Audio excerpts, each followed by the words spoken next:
திரு துரைக்கண்ணா. ஐயா சார் சொல்லுங்கள், இப்போ எப்படி இருக்குது நிலவரம்? 2026 சட்டப்பேரவை பொதுத் தேர்தல் என்பது நம்ம பல பதிவுகளில் பேசின மாதிரி எல்லா அரசியல் கட்சிகளுக்குமே ஒரு மிகப்பெரிய சவாலாக இருக்கிறது. இந்த தேர்தலை எதிர்கொள்வதற்காக எல்லா அரசியல் கட்சிகளும் பகீரத பிரயத்தனம் எடுத்து தேர்தலில் களமாடி வருகிறார்கள். கூட்டணி அமைப்பது, கூட்டணியில் இடப்பங்கீடு செய்வது, தொகுதி பங்கீடு செய்வது, தொகுதியை அடையாளப்படுத்துவது என்கிற நிலைப்பாடை கூட இன்னும் முடியாமல் இருக்கிறது. இம்மாதம் 30ஆம் தேதி வேட்புமனு தாக்கல் தொடங்க இருக்கிறது. இன்னும் பல கட்சிகள் தங்களுடைய அந்த கூட்டணிகளை உறுதிப்படுத்த முடியாத சிக்கலில் இருக்கிறதுன்னு பார்ப்போம். ஆட்சி கட்சியான திராவிட முன்னேற்றக் கழகத்தை விடவும் பிரதான எதிர்க்கட்சியான அனைத்து இந்திய அண்ணா திராவிட முன்னேற்றக் கழகத்திற்கு இது மேலும் ஒரு சவாலான சிக்கலான தேர்தலாகத்தான் பார்க்கப்படுகிறது. இது எப்படி திராவிட முன்னேற்றக் கழகத்தை தேர்தல் களத்தில் வீழ்த்தி ஆட்சி அதிகாரத்திற்கு அனைத்து இந்திய அண்ணா திராவிட முன்னேற்றக் கழகத்தை கொண்டு வரப்போகிறார்கள் என்கிற ஒரு மிகப்பெரிய கேள்விக்குறி இருந்த நேரத்தில் தான் மதிப்பிற்குரிய திருமதி வி.கே. சசிகலா அவர்கள் களத்தில் இறங்கி அனைத்து இந்திய புரட்சித் தலைவர் மக்கள் முன்னேற்றக் கழகம் என்கிற ஒரு அரசியல் இயக்கத்தை அறிவித்து பேரறிஞர் அண்ணா, பொன்மனச்செம்மல் புரட்சித் தலைவர் எம்ஜிஆர், அம்மா செல்வி ஜெயலலிதா ஆகியோரை கொடியில் கொண்டு வந்து அவர்கள் வழியில் உண்மையான அம்மாவின் ஆட்சியை புரட்சித் தலைவர் அம்மா செல்வி ஜெயலலிதா ஆகியோர் கண்ட நல்லாட்சியை மக்களுக்கான ஆட்சியை தருவோம் என்று களமிறங்கியிருக்கிறார். கடந்த ஒரு மாத காலமாக பலரும் அவரை சந்தித்து தங்களுடைய ஆதரவு நிலைப்பாட்டை தெரிவித்து வருகிறார்கள். அரசியல் கட்சி என்று வருகிற பொழுது அனைத்து இந்திய அண்ணா திராவிட முன்னேற்றக் கழகத்திலே புரட்சித் தலைவர் எம்ஜிஆர் காலத்தில், மரியாதைக்குரிய அம்மா செல்வி ஜெயலலிதா காலத்தில் பயணித்த இன்றைக்கு திரு எடப்பாடி பழனிசாமி தலைமையிலான இந்த அனைத்து இந்திய அண்ணா திராவிட முன்னேற்றக் கழகத்திலே பயணித்து கொண்டிருக்கிறவர்களும் கூட அவருடைய நிலைப்பாட்டை, அவர் வகுக்கிற வியூகத்தை, அவர் கட்சியை அழைத்து செல்லுகிற விதத்தை ஏற்றுக்கொள்ள முடியாமல் மரியாதைக்குரிய திருமதி வி.கே. சசிகலா அவர்களை சந்தித்த தங்களுடைய ஆதரவை தெரிவித்து வருவதை பார்க்கிறோம். இதை தாண்டி பல்வேறு சமுதாய அமைப்புகள், மத அமைப்புகள் பலருமே ஒவ்வொரு நாளும் சென்று தங்களுடைய ஆதரவை வெளிப்படுத்தி வருகிறார்கள். அப்போது இந்த நிலைப்பாடு என்பது இப்போ இதுவரையிலும் நமக்கு தெரிந்த வகையில் ஒரு 4 முனை போட்டி அப்படின்னு தான் இருந்தோம். அனைத்து இந்திய அண்ணா திராவிட முன்னேற்றக் கழக தலைமையிலான அந்த என்டிஏ அணி, இந்த பக்கம் திராவிட முன்னேற்றக் கழகத்தின் தலைமையிலான அணி, விஜய் அவருடைய தலைமையிலான தாவேகா. அது அணியாக வரப்போகிறதா அல்லது தனியாக வரப்போகிறதாங்கிறத இன்னும் அவர் உறுதிப்படுத்தலை. இந்த பக்கமும் பேசிகிட்டு இருக்காங்க, அந்த பக்கமும் பேசிகிட்டு இருக்காங்க அப்படிங்கிற மாதிரி நமக்கு ரெண்டு பக்கமாக செய்திகள். ஆமாம், இந்த பக்கம் அந்த பக்கம்னா ஒரு பக்கம் தானே பேசுகிறாங்க. இல்லை இப்போ என்டிஏ கூட போகிறதா, என்டிஏவில் இருக்கிற அண்ணா திராவிட முன்னேற்ற கழகத்தோட இணைந்து போவதா, அப்போ பாஜக மற்ற ஆமாம் பாஜக தான். பாஜக இடம்பெற்றிருக்கிற என்டிஏ தமிழ்நாட்டை பொறுத்தளவில் எடப்பாடி பழனிசாமி தலைமையிலான இந்த அண்ணா திராவிட முன்னேற்ற கழகத்தில் கூட்டணியில் இணைவது அப்படிங்கிற மாதிரி. இன்னொரு பக்கம் அது இல்லை, இதில் ஒரு பக்கம் இது, இன்னொரு பக்கம் தாவேகா மற்ற கட்சிகளை ஆட்சி அதிகாரத்தில் பங்கு அப்படிங்கிற மாதிரி இருந்ததுனால மற்ற கட்சிகளை தங்கள் பக்கம் கொண்டு வருவதற்கான அந்த பேச்சுவார்த்தையும் இருக்கிறது அப்படிங்கிற மாதிரி. மற்ற கட்சிகள் தான் திமுக உடைய போதா? இல்லை, அது எது வேணாலும் நடக்கலாம், அரசியலில் எது வேணாலும் நடக்கலாம். திமுகவில் அதிருப்தி இருக்கிற சில பேர் ஒன்றிணைந்து இங்கே வருவதற்கான வாய்ப்பு கூட இருக்குது. நமக்கு எப்படி இந்த அணி அமைய போகிறது அப்படிங்கிறது தான் ஒரு பெரிய பிரச்சனையாக இருக்கிறது. இப்போ தமிழக வெற்றி கழகத்தை பொறுத்தளவில் தொடர்ந்து அவங்க ஆட்சி அதிகாரத்தில் பங்கு அப்படின்னு பேசி வந்தாங்க. அப்படி வருகிற பொழுது இந்த என்டிஏ அதிமுக தலைமையிலான கூட்டணிக்கு வந்தால் கூட்டணி ஆட்சிக்கு எடப்பாடி பழனிசாமி ஒத்துக்கொள்வாரா அப்படிங்கிறது ஒரு பெரிய கேள்விக்குறியாக இருக்கிறவங்களே பற்றி விடுறாரு. அதனால் இந்த அணி என்பது 5வது முனை போட்டியாக தாவேகா வரும் அப்படிங்கிற மாதிரி. 4 முனை போட்டி என்பது 5 முனை போட்டியாக உருவாகி வந்துடுச்சு. இங்கே திருமதி வி.கே. சசிகலா அவர்களுமே கூட்டணி அமைத்து தான் போட்டியிட போகிறோம், நாங்களும் சில கட்சிகளோடு பேசியிருக்கிறோம் அப்படிங்கிற விஷயத்த சொல்லியிருக்கிறாங்க. அது யாரோடு பேசியிருக்கிறார்கள், யார் இந்த அணிக்கு வரப்போகிறாருங்கிறதும் இன்னும் 2 நாட்களில் நான் சொன்னது மாதிரி ஏப்ரல் 30ஆம் தேதி வேட்புமனு தாக்கல் என்பதால் இன்னும் இருக்கிற இந்த 10-11 நாட்களுக்குள்ள நிச்சயமாக அவர்கள் களம் இறங்கி ஒரு மிகப்பெரிய அளவில் ஒரு தாக்கத்தை 2026 தேர்தலில் ஒரு மிகப்பெரிய தாக்கத்தை திருமதி வி.கே. சசிகலா உருவாக்குவார் அப்படிங்கிற மாதிரி தான் நம்ம பார்க்குறோம். இப்போ ஒரு வலிமை குன்றி வலுவான கூட்டணியும் அமைக்க முடியாமல் எடப்பாடி பழனிசாமி திணறுகிற இந்த சூழலில் கட்சியினுடைய மூத்த முன்னோடிகள் பலர் சென்று திரு எடப்பாடி பழனிசாமியை அழுத்தம் கொடுத்து வலியுறுத்தி வருகிறார்கள். ஏற்கனவே கடந்த 2021 தேர்தலில் அமமுகவே ஒரு பெரிய ஒரு போட்டியை உருவாக்கி ஒரு 20-25 தொகுதி தென் மாவட்டங்களில் டெல்டா மாவட்டங்களில் அதிமுக வெற்றிக்கு பாதிப்பை ஏற்படுத்தினது. இப்போது திருமதி சசிகலா அவர்கள் இந்த கட்சியை தொடங்கியிருப்பதால் அதை விட 2 மடங்கு ஒரு 50-60 தொகுதிகளில் அண்ணா திராவிட அனைத்து இந்திய அண்ணா திராவிட முன்னேற்ற கழகத்தினுடைய வெற்றிக்கு பாதிப்பை உருவாக்குவார். எனவே அவர்களை அழைத்து வந்து எல்லாம் ஒன்று சேர்ந்து செயல்பட வேண்டும் அப்படிங்கிறது கடந்த 2-3 நாட்களாக மூத்த முன்னோடிகள் தென் மாவட்டத்தைச் சேர்ந்த முக்கிய தலைவர்கள் ஏன் கொங்கு மண்டலத்தைச் சேர்ந்தவர் கூட வலியுறுத்துகிறார்கள் அப்படின்னு நம்ம கேள்விப்படுறோம். ஸோ எந்த விதமான முடிவை அவர் எடுக்கப் போகிறாருன்னு தெரியலை. ஆனாலும் கூட வெற்றி முக்கியம் என்று கருதி ஏதாவது ஒரு முயற்சியை அவர் மேற்கொள்ளப் போகிறாரா, அல்லது பரவாயில்லை நாம் தோற்றாலும் பரவாயில்லை இந்த அனைத்து இந்திய அதிமுகவினுடைய பொதுச் செயலாளராகவே இப்படியே தொடர்வோம் என்கிற அந்த எண்ணம் கண்ணோட்டம் அவருக்கு வருகிறதா அப்படிங்கிறது நமக்கு இன்னுமே புரியலை. ஏன்னா அனைத்து இந்திய அண்ணா திராவிட முன்னேற்ற கழகம் என்பது மிகப்பெரிய பேரியக்கம். இந்த தமிழகத்தினுடைய ஆகப்பெரிய அரசியல் கட்சியாக பொன்மனச்செம்மல் புரட்சித் தலைவர்கள் உருவாக்கி செல்வி ஜெயலலிதா அவர்கள் கட்டி காத்து 7 முறை ஆட்சி கட்சியாக 31 ஆண்டுகள் இந்த மண்ணை ஆண்ட ஒரு மாபெரும் இயக்கம் புரட்சித் தலைவருடைய இயக்கம். அந்த இயக்கத்தில் ஏற்பட்டிருக்கிற இந்த சரிவு பின்னடைவு பெருந்தோல்வியிலிருந்து மீட்டெடுக்க முடியாமல் திரு எடப்பாடி பழனிசாமி பிடிவாதமாக செல்லுகிறாரே என்கிற பார்வை என்பதும் இந்த நிலை மாற வேண்டும் என்கிற எண்ணமும் உணர்வும் அண்ணா திராவிட முன்னேற்ற கழகத்தில் பயணிக்கிற பலருக்கும் இருக்கிறது.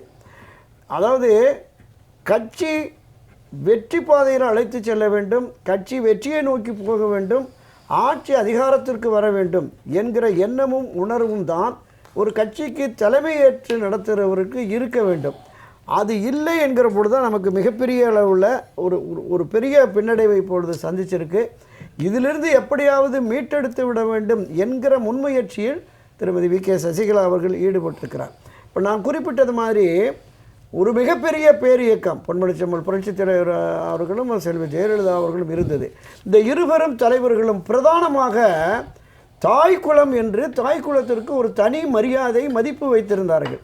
ஆனால் இன்று அனைத்து இந்திய அந்த அண்ணா திராவிட முன்னேற்ற கழகத்தில் பயணிக்கிறவர்களுடைய பேச்சு, பொது வாழ்வில் ஈடுபட்டவர்கள், அமைச்சர்களாக இருந்தவர்கள், கட்சியினுடைய மூத்த முன்னோடிகளாக இருக்கிறவர்களே பெண்களை இழிவுபடுத்துகிற வகையில் பொது மேடைகளில் பேசி அந்த இருவரும் தலைவர்கள் மறைந்த பொன்மனச்செம்மல் புரட்சித் தலைவர் அவர்களுக்கும் செல்வி ஜெயலலிதா அவர்களுக்குமே இழுக்கு ஏற்படுத்துகிற வகையில் இந்த கட்சி யார் இவர் என்று வருகிற பொழுது இந்த இருவருமே அதிமுகவை சேர்ந்தவர்கள், அதிமுகவில் அமைச்சர்களாக இருந்தவர்கள் அப்படின்னு இந்த கட்சி யார்? கட்சியை பொன்மனச்செம்மல் புரட்சித் தலைவர் தொடங்கிய கட்சியை தொடங்குகிற போதே தாய் குலத்தை அவர் மதித்தவர். இன்றைக்கு பொதுவெளிகளில் இது மாதிரியாக பேசி கட்சியையே களங்கப்படுத்துகிறார்கள் என்கிற நிலை வருகிற பொழுது உண்மையிலேயே இந்த கழகத்தில் பயணிக்கிற பலரும் வேதனைப்படுகிறார்கள். இந்த நிலை மாற வேண்டும், இந்த போக்கு சரிவராது என்பதால் தான் இந்த கட்சியை எப்படியாவது காப்பாற்றி புரட்சித் தலைவர் எம்ஜிஆர், அம்மா செல்வி ஜெயலலிதா வழியிலே நாம் ஒரு மாற்றத்தை கொண்டு வருவோம் என்று திருமதி வி.கே. சசிகலா அவர்கள் களத்திற்கு வந்திருக்கிறார். அவருக்கு பல்வேறு விதமான பிரிவுகளிலிருந்து ஆதரவுகள் வருகிறது. இந்த தேர்தலில் நான் குறிப்பிட்டது மாதிரி ஒரு மிகப்பெரிய தாக்கத்தை இந்த அனைத்து இந்திய புரட்சி தலைவர் மக்கள் முன்னேற்ற கழகம் ஏற்படுத்தும் என்பதுதான் என்னுடைய முதற்கட்ட பதிவு. நம்ம இப்போது சொல்லக்கூடிய புதிய செய்திகள் என்ன? தமிழ்நாட்டுடைய விவகாரத்தை நிதானமாக நம்ம பேச போகிறோம். ரொம்ப முக்கியமாக பழனிசாமியை பற்றி எனக்கு ஒரு கேள்வி. நம்ம தவறாக பேசலை. அவர் அதிமுகவை ஒரு அடிமட்ட நிலைக்கு கொண்டு வந்தவர் இல்லையா? உலகத்தில் அவ்வளோ பேரும் என் பக்கத்தில் வாருங்கள் அப்படி தான் சொல்லுவாங்க. ப்ராஃபஸி கொண்டு வந்தவங்களும் சரி, நல்ல ஒரு செய்தி மெசேஜ். அரசியல் தலைவர்களும் வணிகர்களும் கூட, கல்வியாளர்களும் கூட எல்லோரும் வாருங்கள், நான் உங்களை அனுமதித்துக் கொள்கிறேன். ஒரு மடத்தில் இருந்தாலும் என்னுடைய மடத்துக்கு வாங்கன்னு சொல்லுவாங்க. அதனால் இந்த மனிதர் மட்டும் எல்லோரும் என்னை விட்டு அகண்டு போங்கள். எப்படி? பைபிளில் ஒரு வசனம் உண்டு. அந்நாளில் ஆண்டவரே ஆண்டவரே உம்மால் சகல அற்புதங்களும் செய்தோமே, ஆண்டவரே உம்மால் சாத்தான்களை ஓட்டினோமே, ஆண்டவரே நீர் எம்மை அறியவில்லையா என்று கேட்போம். அக்கிரமக்காரர்களே என்னை விட்டு அகண்டு போங்கள் என்று நான் மறுதளிப்பேன். இப்படியெல்லாம் சில வசனங்கள் உண்டு. அதற்கு இதற்கு சம்பந்தம் இல்லை, ஒரு பேச்சுக்கு சொல்ல வரேன். இப்படி இவர் பலரை மறுதளித்து தனியாக போய்விட்டார் இல்லையா? இப்பொழுது திரு டிடிவி தினகரன் அவர்கள் தற்போது வந்த செய்தி லைவ்ல வந்துகிட்டு இருக்கு. எடப்பாடி என்னையும் அதாவது ஓபிஎஸ் உடைய பேட்டியை திரு டிடிவி தினகரன் சொல்கிறார். தினகரன் சொல்கிறார் என்ன, ஓபிஎஸ் சொல்கிறதாக தினகரன் சொல்கிறார். எனக்கும் எடப்பாடிக்கும் சண்டை உண்டு, அதை சமாதானம் செய்து வைத்தவர் பெரியவர் அமித்ஷா என்று டிடிவி வானலாவ புகழ்ந்தார். அமித்ஷா ஐயாவை அவர் பெரியவர். இவருக்கு அவருக்கு ஒரே வயசு ஆச்சு. யாருக்கு? அவருக்கு ஒன்றும் பெரிய வயசு இல்லை, 62 63 வயசு ஆச்சு. ஏன்னா இப்படி காலங்கள் போய் கொண்டிருக்கிறது. அவர் கரை கட்டி அங்கே போய் உட்காந்துட்டாரு. யாரு?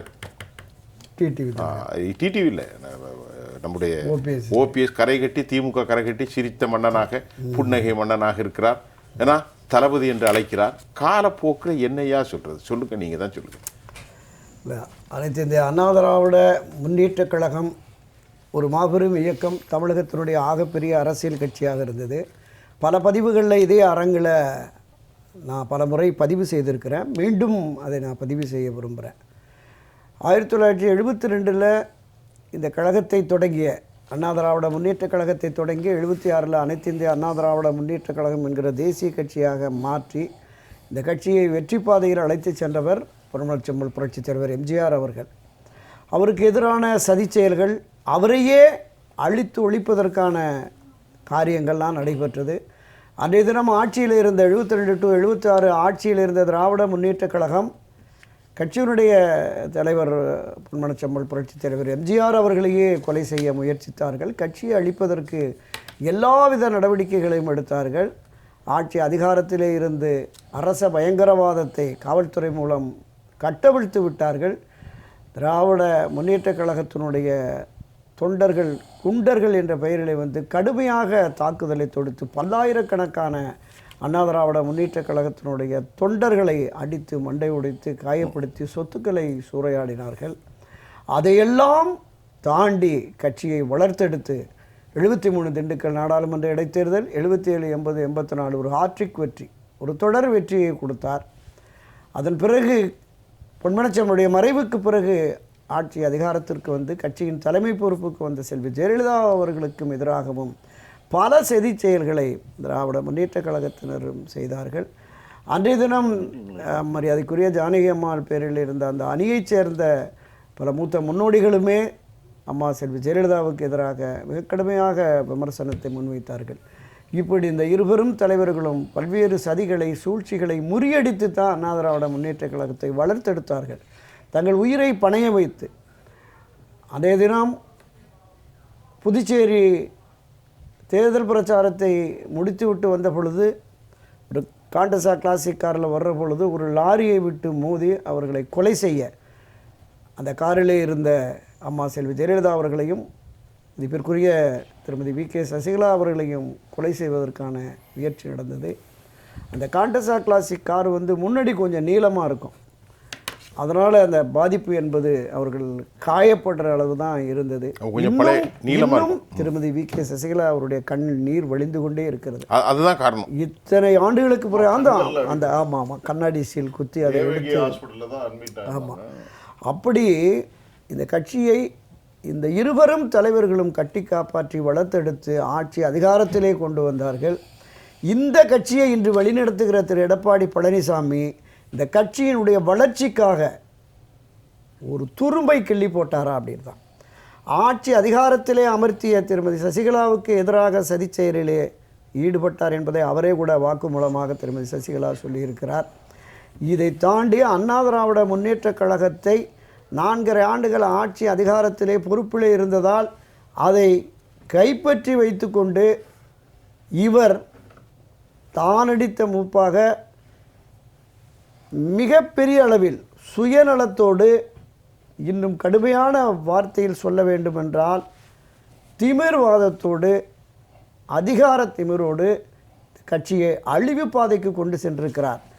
கட்சியை ஒன்றிணைப்போம் என்று பேசிய அனைவரையுமே வெளியே தூக்கி போட்டு விட்டு, அதுதான் பெரிய ஆச்சரியம். ஆமாம், என்னவெல்லாம் இந்த இயக்கத்திற்கு அனைத்து இந்திய அண்ணா திராவிட முன்னேற்றக் கழகத்திற்கு தீமை செய்ய வேண்டுமோ அதில் தான் எடப்பாடி பழனிசாமி குறியாக இருக்கிறார்.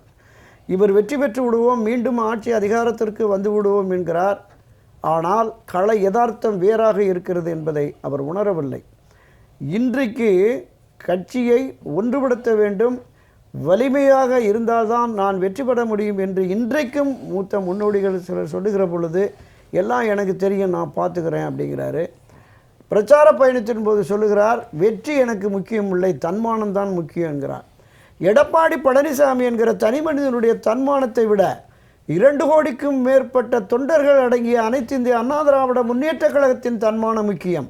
திராவிட முன்னேற்றக் கழகத்தை வீழ்த்தி அரசியல் களத்திலிருந்து அப்புறப்படுத்தி ஆட்சி அதிகாரத்திலிருந்து அவர்களை விலக்கி வைத்து தொடர்ந்து ஆட்சி அதிகாரத்திற்கு கொண்டு வர வேண்டும் என்று பாடுபட்ட புரட்சித் தலைவர் எம்ஜிஆர், அம்மா செல்வி ஜெயலலிதா, இந்த இருவரும் தலைவர்களின் நோக்கத்திற்கு மாறாக எனக்கு தன்மானம் பெரிது, வெற்றி முக்கியமில்லை என்றால் வெற்றி பெற்ற ஆட்சி அதிகாரத்திற்கு இந்த கட்சியை கொண்டு வர வேண்டும் என்று ஒரு கட்சிக்கு தலைமை வகிக்கிற வழிநடத்துகிற ஒரு தலைவனுக்கு அந்த சாமர்த்தியம் இல்லை என்றால் எப்படி இந்த கட்சி வெற்றி பெறும்? அதனால்தான் இப்போ பிரச்சனைகள் அதிகமாகி அங்கே உள்ளுக்குள்ளேயே சில குமுறல்கள் இருப்பதாக நம்ம கேள்விப்படுறோம். இது அமமுக என்கிற அரசியல் கட்சியை தொடங்கிய திரு டிடிவி தினகரன் அவருமே இன்றைக்கு திருமதி வி.கே. சசிகலா அவர்களுக்கு எதிராக கருத்து தெரிவித்து வருகிறார். எடப்பாடியை விடவும் மோசமான வார்த்தைகளை பயன்படுத்தி அவர் பேசி வருகிறார். இது இந்த வளர்த்தகடா மார்பில் பாய்ந்தது என்பதற்கு 100% இவர் தான் உதாரணம் என்று சொல்லலாம். இவரை வளர்த்தெடுத்து இவருக்கு சிறைக்கு செல்வதற்கு முன்னால் கட்சியினுடைய முதன்மை பொறுப்பை, துணை பொதுச்செயலாளர் என்கிற முதன்மை பொறுப்பை கொடுத்துவிட்டு சென்ற திருமதி சசிகலா அவர்களை, உங்களுக்குள்ள 1000 கருத்து வேறுபாடுகள் இருக்கலாம், ஆனால் பொதுவெளிகளில் ஒரு அரசியல் ரீதியான விமர்சனம் என்று வருகிற பொழுது நாகரீகம் கருதி பேச வேண்டும். அது கூட அந்த நடைமுறையை கூட கடைப்பிடிக்காமல் இது போன்ற விமர்சன கருத்துக்களை முன்வைப்பது என்பது அமமுகவில் பயணிக்கிற எவருமே விரும்ப மாட்டார்கள் என்பதை தினகரன் உணர வேண்டும். இந்த சேராத இனந்தடியிலே சேர வேண்டாம் சொல்லுவாங்க. ஒரு 9 ஆண்டுகள் எடப்பாடி பழனிசாமி துரோகம் இழைத்து விட்டார். அந்த எனக்கும் இந்த அமமுக தொடங்குவதற்கும் அவர்தான் காரணம், அந்த துரோகியை வீழ்த்துவது தான் என்னுடைய வாழ்நாள் லட்சியம் என்று பேசியவர் இன்றைக்கு அருமையண்ணன் என்று கரங்கோர்க்கிற பொழுது எப்படி பொதுவெளிகளில் மக்கள் மத்தியில் அல்லது அமமுகவில் பயணிக்கிறவர்கள் ஏற்பார்கள்? அதனால் தான் அங்கிருந்து பெரும்பான்மையோர் திருமதி வி.கே. சசிகலா அவர்களை சந்தித்து தங்கள் ஆதரவுக்கரம் நீட்டுகிறார்கள். இன்றைக்கு இந்த நிலைப்பாடு என்பது நிச்சயமாக 2026 தேர்தலில் ஒரு பெரும் மாற்றத்தை உருவாக்கும் என்பதுதான் என்னோட பதிவு.